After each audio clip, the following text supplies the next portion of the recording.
안녕하세요, 측지입니다. 시네탑 3부 164화 구스탕의 서고2 리뷰해보겠습니다. 이번 화는 정말 정신없이 떡밥들이 회수되고 풀리는 시간이었습니다. 첫 번째, 일단 작중 엔자하드에 대한 내용이 죽음의 층 이후로 공식적으로 더 풀리는 시간이지 않았나 싶습니다. 자하드 공주 중 가장 재능이 뛰어났다는 것은 가람을 통해 이미 알고 있던 바입니다. 다만 아직도 트로이메라이가 아를렌을 아는 건지 모르는 건지 알 수가 없는 게 또 이번에 과거라고 언급이 되면서 모호하게 풀어갔습니다. 하지만 중요한 떡밥으로 엔자드 사건을 계기로 자하드가 벌을 받았다는 겁니다. 작중도 그렇고 설정상으로도 자하드가 어떤 벌을 받았는지 언급된 적이 없었습니다. 새로운 떡밥인 거죠.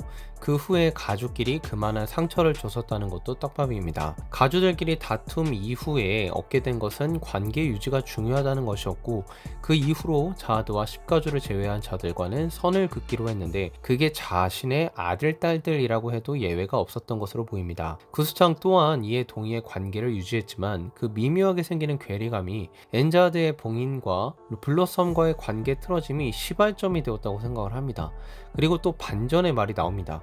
시네탑 세계관에서 절대자로 군림하고 있는 10가주들의 존재가 이 탑에 큰 의미가 없는 존재라고 말을 한 거죠. 탑에 의미가 있는 자들이라는 것이 무엇인지가 중요해졌습니다. 구스창이 말하는 것은 시네탑을 꾸준히 봐오고 설정도 찾아본 우리에게는 꽤나 원론적인 얘기에 가깝습니다. 아를렌이 분노했던 것의 의지를 그대로 구스창이 갖고 있었죠. 탑의 문을 닫고 비선배련원들이 망각을 배웠다고 하는데 배웠다의 강조가 되어 있는 걸 보면 그 당시 10가주에게 가르침을 줄 만한 자는 관리자 혹은 공방의 아버지라고 생각이 되어집니다. 잊고 싶은 기억들을 보관 방법에 봉인시켰다고 하므로 10가주들과 자하드가 각자 숨겨놓은 비밀들이 있다는 것이 드러나게 되죠. 이걸 다른 가주들에게 대입해 생각을 해보자면 쿤 에드한의 경우는 데이터 에드한도 이해가 안 될 정도로 바깥의 자신의 모습에 의아해했습니다. 무엇이 에드한을 변화하게 했는지는 에드한이 무엇을 망각하기로 결정했는지에 달려있다고 보여집니다. 그리고 구스창의 그 망각의 방법은 지금 밤내와 야마네가 찾으려고 하는 책일 가능성이 아주 100%이며 그 정도라면 로바돈이 협상의 물건으로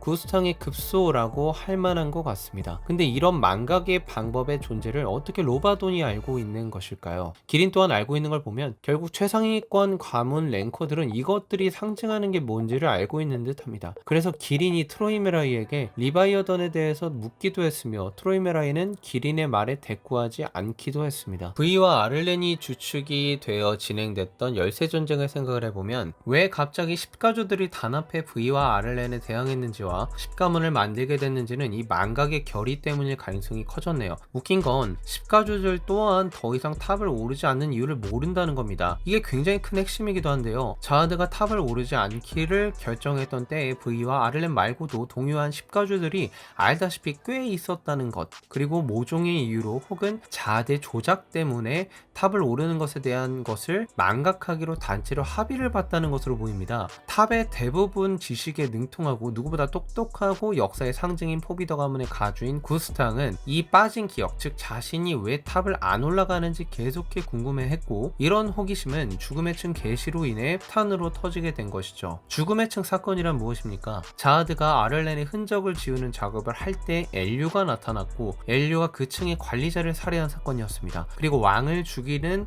가시라는 것을 남겨뒀죠. 아를렌과 친했던 구스탕은 아를렌의 고향이었던 43층의 가시를 회수해 봉인하고 있었습니다. 도대체 구스탕이 계시를 받았다는 것은 엘류에게 직접 받은 것일까요? 아니면 아를렌의 포켓 유언을 말을 하는 것일까요? 이것 또한 떡밥입니다. 왜냐하면 엔자하드는 아를렌의 포켓을 받았었는데 그걸 전달하는 사람이 누군지는 가람도 모르겠다고 했기 때문입니다. 진짜 말도 안 되게도 이 엔에게 포켓을 전해준 것은 구스탕 본인일 가능성도 있다는 겁니다. 아니면 엔자하드가 최강의 공주가 되는 것을 막기 위해 자하드나 다른 10가주가 엔자하드에게 일부러 정신적으로 미쳐버리게 해 자하드가에게 처분당하게끔 조작을 당했을 수도 있고요. 결국 구스창은 계시 때문에 문을 연 자들에 대한 호기심이 컸습니다. 그래서 우렉과 교류가 많았던 것으로 보이고, 우렉은 아니라고 치고 밤이라는 존재가 계시랑 딱 맞다는 걸 알게 되고 바로 작업을 시작한 것이었죠. 구스창이 드디어 오랜 떡밥 중 하나인 자하드의 팔찌를 보여줍니다. 이게 지금 보니까 시계에 좀 더 가까워 보이는군요. 다시 생각을 해보면 데이터 자하드에게 이 팔찌를 맡긴 것은 구스창이 서구의 최고 책을 숨긴 거랑 비슷하네요. 어찌 보면 절대로 뺏기지 않을 수 있는 자아드의 망각 보관 방법을 구스탕이 밤을 이용해 뚫은 겁니다. 당시 데이터 자아드는 그것을 보고 바깥의 자아드를 무너뜨릴 힘을 봉인한 키라고 설명했습니다. 일단 구스탕이 사용 방법을 모르니 밤이 가지고 다니면서 풀 방법을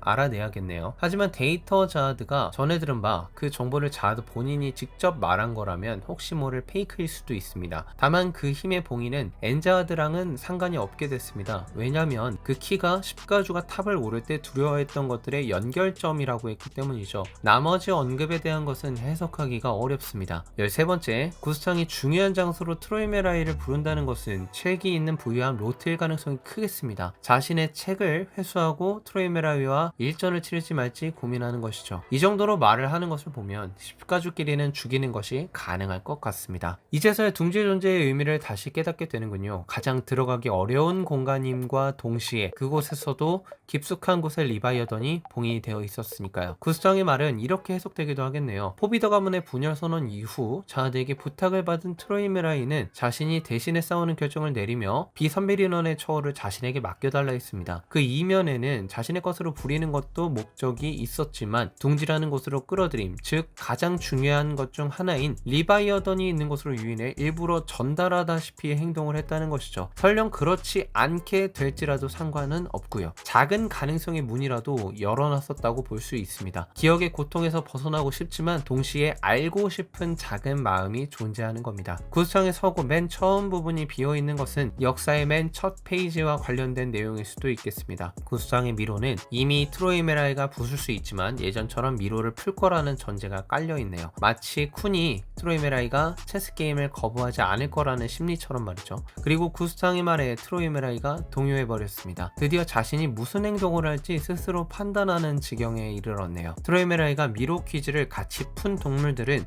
차례로 환도어, 하르페, 그리고 크라켄, 코발트였네요. 가주도 그렇고 동물들도 아주 귀엽습니다. 그리고 크라켄이 오메가 문양이 새겨진 눈을 가지고 있어 그걸로 제어를 하는 게 아니냐는 추측을 했었는데 어렸을 때부터 잘 따랐던 것으로 보입니다. 트로이메라이와 구스탕은 망각을 대하는 자세가 다릅니다. 트로이메라이는 결국 망각을 유지하고 현재의 상태에 만족하는 말을 내뱉지만 결국 리바이어던에 의해 과거의 일을 알게 된 밤이 그 의지를 꺾게 될 겁니다. 포비더 위고로 장면이 넘어옵니다. 모함에서 버림받았다는 설정이 있네요. 로바돈과 동급인 위고도 사령관의 위치에 있었습니다. 이런 위험 없는 사령관일수록 막상 싸우는 모습은 간직은 알 것 같습니다. 약간 이상한 성격의 강한 하율이라고 보시면 될 것 같네요. 다만 로바돈처럼 2인자급의 위치에 있는지는 미지수네요. 로바돈은 총사령관, 위고는 사령관으로 언급이 되었으니까요. 그리고 밑에 부함장도 위고를 전적으로 신뢰하지는 않는 듯합니다. 이번에 등장한 1급 사서 기스카르는 구스탕이 위고 외에 전군에게 명령을 내릴 때 그 모습이 그대로 나온 바 미리 파견되어 있었습니다.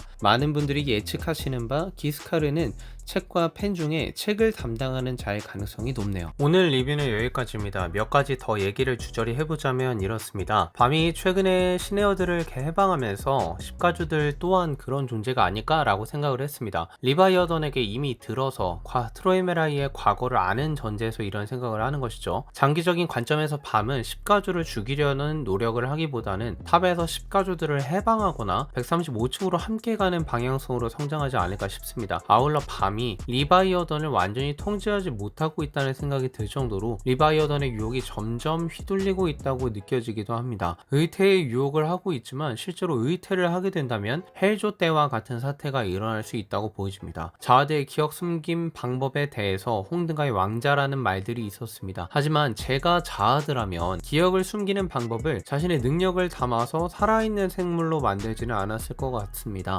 홍등가의 왕자의 치부는 진짜 자아드와 관련된 다른 치부일 가능성이 높아 보입니다. 왜냐면 자아드가 있어서 왕자라는 개념은 존재할 수가 없는 개념인데 왕자라는 단어를 붙일 만한 특별한 이유가 따로 있을 것으로 생각을 합니다. 이와 관련한 떡밥은 작중에서 이미 다뤄지기도 했었고요. 그리고 또 하나의 가설로 자아드의 반지로 만들었다고 하는데 여태 드러난 몇몇 가주들은 아무도 그것을 찾거나 예상하지 못하게끔 만들려고 자신만의 방법을 씁니다. 다만 자아드의 반지는 일단 자아드가 컨트롤하기 쉽지 않습니다. 실제로 자항단이나 카라카도 자신과 반하는 길을 걷고 있고 그들이 어디 가서 뭘 할지 알 수도 없는 상태니까요. 현재로서 가장 가능성이 큰 것은 숨겨진 층에서 가지고 나온 물건입니다. 이상 마치겠습니다. 시청해주셔서 감사드립니다.